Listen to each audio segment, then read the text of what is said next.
Hello everyone, and welcome to my Days of Our Lives official. I hope everyone is having a wonderful day. Before we begin, please hit the subscribe button and give this video a thumbs up. At Abe and Paulina's apartment, Paulina vented to Abe after completing a call with Everett's office. Everett had been pressuring her for a quote on Rafe's stabbing. Paulina bemoaned the paucity of leads in the stabbing and the importance of selecting an interim police commissioner. While she had considered of nominating Jada, Paulina believed that Jada would want to stay by Rafe's bedside. Paulina then convinced herself that Jada could want the added responsibility so that Rafe's attacker might be discovered. Paulina decided to ask Jada about the position, following an appointment with Kayla, while Abe made Paulina pledge to keep her blood pressure down. After Paulina left for her appointment, Kate arrived with news regarding Body and Soul.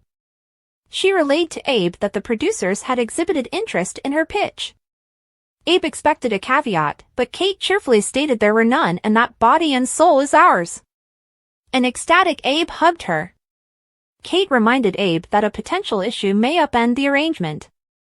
The producers of the show had informed her that 3 actresses had refused to relocate to Salem. Abe was dissatisfied because the 3 females in question were the iconic leads. He believed it wouldn't be the same spectacle without them.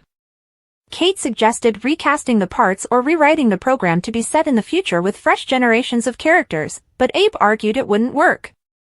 Kate criticized the large learning curve ahead of them, including obtaining a crew and authors. Abe recognized he had a lot to learn, but he was convinced that his seal would make up for his lack of expertise. With a glance at Kate, he hinted he already had someone in mind to fill the position of Lorna. Kate scoffed at Abe's hint that she performed the role, and she reminded him that they still had 2 more essential roles to cast. Abe grinned and said he had prospects in mind for those parts, as well. At the hospital, Everett testily told Kayla that his care of Stephanie was none of her concern. After observing Kayla's outraged reaction, he instantly apologized and ascribed his rude behavior to the difficulty of coping with his mental illness.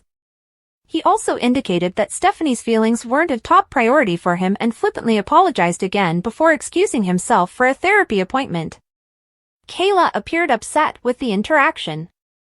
A gowned-up Paulina sat on a hospital bed and scrolled through her tablet.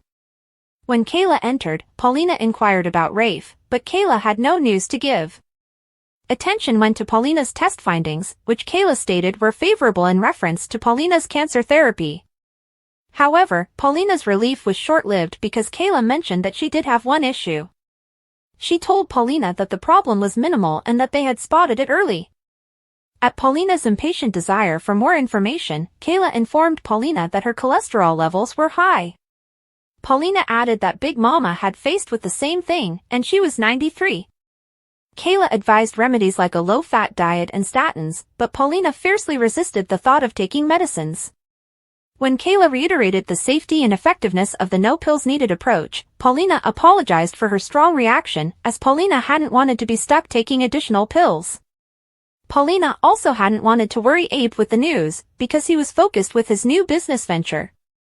Bobby entered Marlena's office and whined to himself about having to play Everett. Marlena entered in the middle of his outburst and questioned Everett, with whom he had been conversing. Bobby smiled and said he'd been talking to himself and jokingly termed it the first sign of insanity.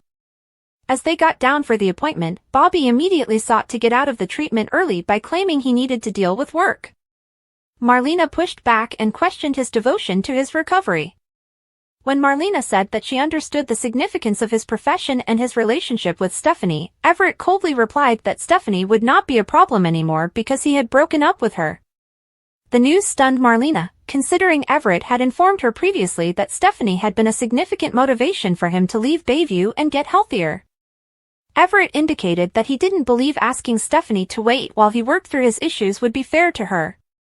He also stated that he had begun to absorb some of Bobby's feelings. Everett further astonished Marlena by announcing that he wanted her to hypnotize him again so that he could confront his history. Later, Marlena placed Everett under hypnosis and interrogated him about his mother. Everett remembers his 4th birthday and asked his mother, "Why did you do it?" Upon Marlena's gentle pushing, he clarified that he was asking his mother why she had allowed his father to hurt him. Everett began to sob as he remembered his father's belt buckle. While still under hypnosis, Everett raised his hands as if to ward off an attack. He cried, "No, Dad, no, and stop!" Marlena freed Everett from the hypnotic condition, and he wiped away his tears. He claimed to remember that his father had terrorized him. He also said that he felt like a complete person and didn't need Bobby anymore. Everett declared Marlena a miracle worker. Kayla stopped by Marlena's office after Everett had departed. Kayla wanted to discuss about the unpleasant interaction she'd had with Everett earlier. Without going into details, Marlena admitted that she'd had a session with Everett that she'd had felt had gone too well. Kayla said Everett might have been putting on an act, and Marlena didn't disregard the idea. She questioned if she had made a serious mistake in releasing Everett.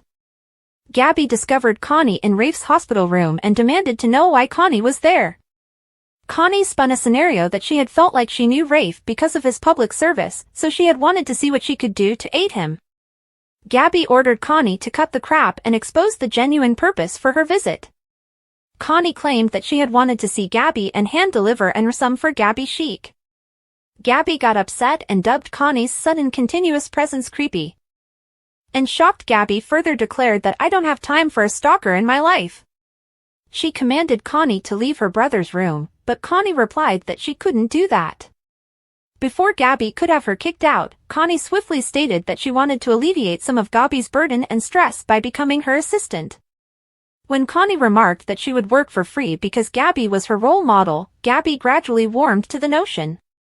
Connie left to fetch some coffee for Gabby as a test of her aiding ability. Gabby sat at Rafe's bedside and reprimanded herself for not expressing more interest in his life. She admitted how much she loved Rafe and how proud she was to call him her brother. She complimented him for being kind, funny, and sweet and for always believing in her, even when she had disappointed him.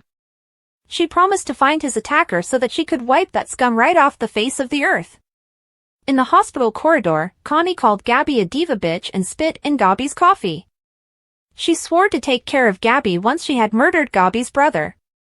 When Connie returned to the hospital room with the coffee, she fumbled for Gabby to reach out to her if Gabby needed anything, and she started to leave.